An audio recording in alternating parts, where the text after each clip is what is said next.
Hello student, welcome back to KG classes. Today I shall teach you the poem The Ball Poem written by John Berryman. Introduction है. This poem has been written by John Berryman. It is about a young boy who has lost his ball. यह एक युवा लड़के की कहानी है जिसने अपनी बॉल खो दी है. Summary. The boy was playing with the ball.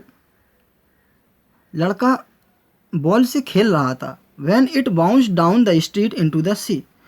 जब उसने अपनी बॉल को सड़क पर ज़मीन में नीचे मार दी तो बॉल पानी में चली गई. The poet says that the ball was very dear to the poet. कवि कहता है कि बॉल कवि के लिए बहुत प्रिय थी. He never considered the possibility that he might lose his ball. उसने कभी नहीं ऐसी संभावना की थी, ऐसा सोचा था कि वह अपनी बॉल को खो देगा. Now that he has lost it, लेकिन अब उसने अपनी बॉल को खो दिया है. He is grief stricken. उसको बहुत दुखद झटका लगा है. He realizes that it was his responsibility to keep the ball safe.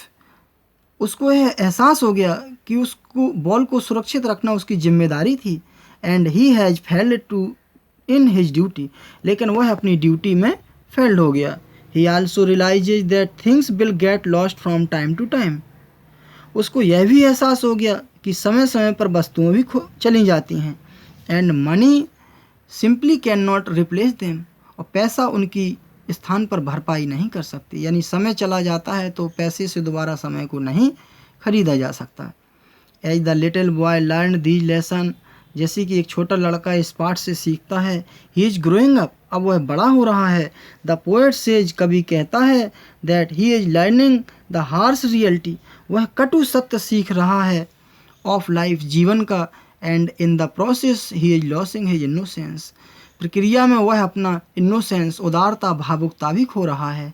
The poem has a deeper meaning also. कवि इस कविता के माध्यम से बहुत गहन अध्ययन देना चाहता है.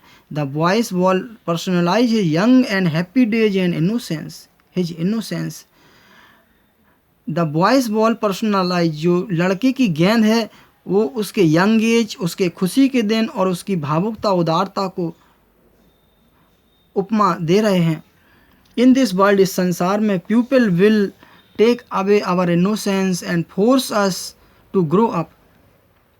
And once we lose his innocence, और हम अपने innocence खो देते हैं, we can never get it back. हम इसको दोबारा प्राप्त नहीं करते हैं. किसको? यंग एज को और हैप्पी डेज को और अपने innocence को. This poem